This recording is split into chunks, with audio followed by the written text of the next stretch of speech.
रामकृष्ण हरी. स्वागत आहे प्रतीक्षाच रेसिपीमध्ये.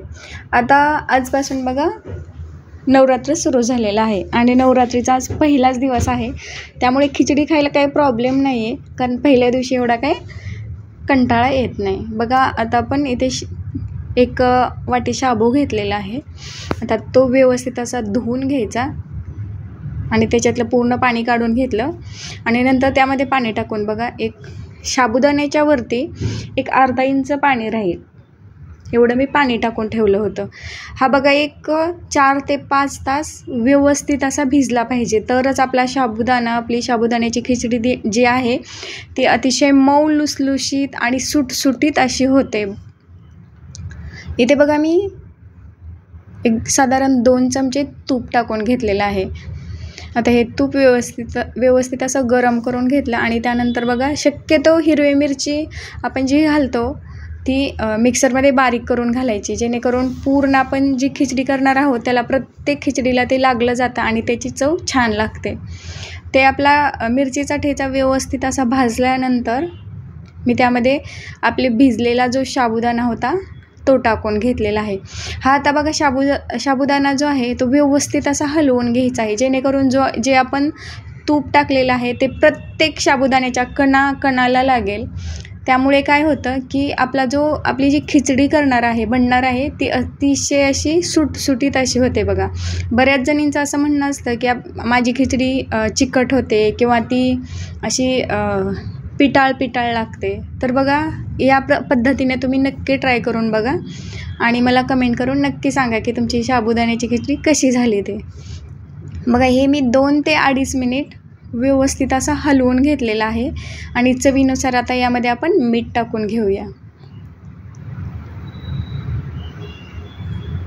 बघा 2-2.5 मिनिटानंतर मी अजून एक अर्धाभर मिनिट हे हलवून घेते. आपण म्हणतो की चला उपवास आहे, काही खिचडीच आपण बनवणार आहे, ती काही पटकन होऊन जाते, परंतु खिचडीला तुम्ही जेवढा वेळ द्याल तेवढी आपली साबुदाण्याची खिचडी छान आणि टेस्टी अशी होते. आता बघा अजूनही मी शेंगदाण्याचं कूट घातलेलं नाही आहे, फक्त जे तुपामध्ये आपण जे हलवून घेतला होता साबुदाणा तो मी आता एक अर्धा मिनिट झाकून ठेवला होता. इथे बघा थोडासा फुगलेला देखील वाफवलेला दिसतो. साबुदाणा वाफवल्यानंतर ना जर असा तो टम्म असा फुगला जातो. आता त्यामध्ये मी लास्टला शेंगदाण्याचं कूट टाकत आहे.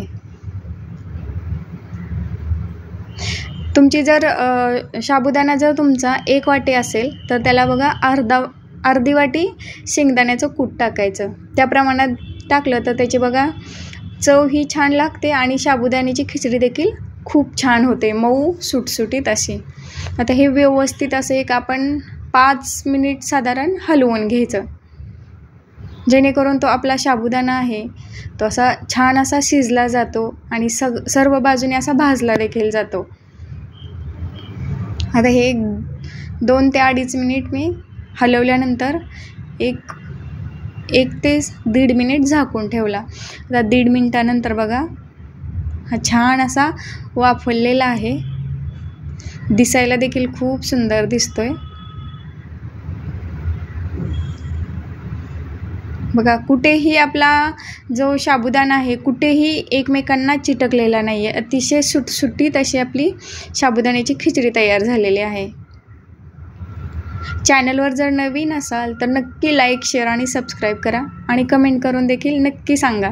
आपल्या बघा नवरात्रीमध्ये 9 दिवस अशाच उपवासाच्या रेसिपी येतील, नक्की बघा. उपवासाचं थालीपीठ, उपवासाचा वडा, उपवासाचे आप्पे, अशा विविध प्रकारच्या सर्व उपवासाच्या मी रेसिपी तुम्हाला 9 दिवस दाखवणार आहे, तर नक्की बघा. आणि अजून एकदा सांगते, लाईक, शेअर आणि सबस्क्राईब करा.